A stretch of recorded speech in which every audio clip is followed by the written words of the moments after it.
Donc, Fanny Pelletier, documentariste, étudiante à la maîtrise en communication à l'UQAM, jeune documentariste, si je peux me permettre. Fanny, à toi l'honneur pour nous parler du déroulement des entretiens, justement. Merci Bruno, Nathalie, Lynn. Je suis allée à la rencontre de 26 personnes, comme disait Nathalie.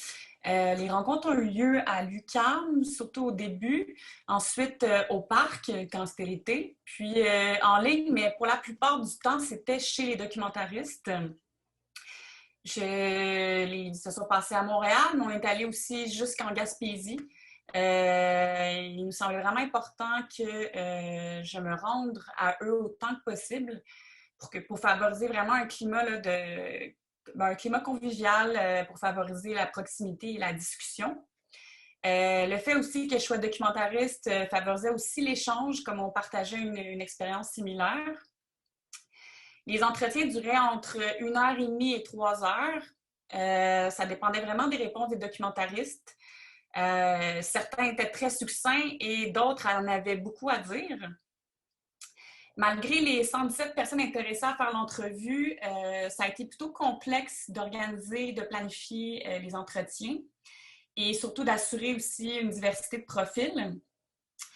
Mais donc, avec les horaires atypiques et le fait que plusieurs documentaristes que je contactais me disaient qu'ils exerçaient plus que 2 métiers, donc ça fut assez complexe d'organiser les rencontres. Et je me suis donc butée dans l'organisation des rencontres aux conditions difficiles du métier. J'ai rencontré des gens passionnés, mais aussi découragés, parfois enragés, parfois satisfaits aussi, mais se considérant de ce fait chanceux et marginaux. Il y avait certaines questions qui faisaient plus réagir que d'autres. Sans surprise, le financement, sans surprise, le revenu, mais aussi à l'égard de la distribution. Ça a été quand même un gros sujet qui a été abordé dans l'étude. De la diffusion et de la pérennité des œuvres, évidemment, ainsi que la situation de la femme, qui n'est pas exclue au métier de documentariste.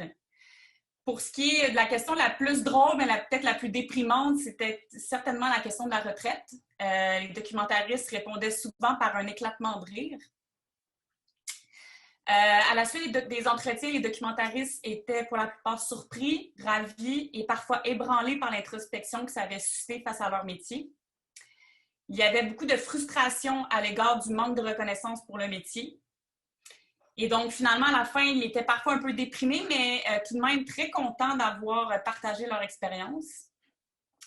Je voudrais donc encore remercier les documentaristes qui se sont livrés à moi généreusement. Ce fut réellement des belles rencontres humaines et signifiantes. Il y en a beaucoup là parmi eux qui sont devenus des amis. Pour conclure, c'est clairement une pratique qui souffre d'un manque de reconnaissance en tant que profession. Il est très dangereux de se considérer chanceux de l'exercer. Et la passion ne devrait en aucun cas justifier des conditions de vie aussi précaires. Et j'espère sincèrement que des mesures vont être prises afin que ce métier soit enfin reconnu comme tel. Voilà.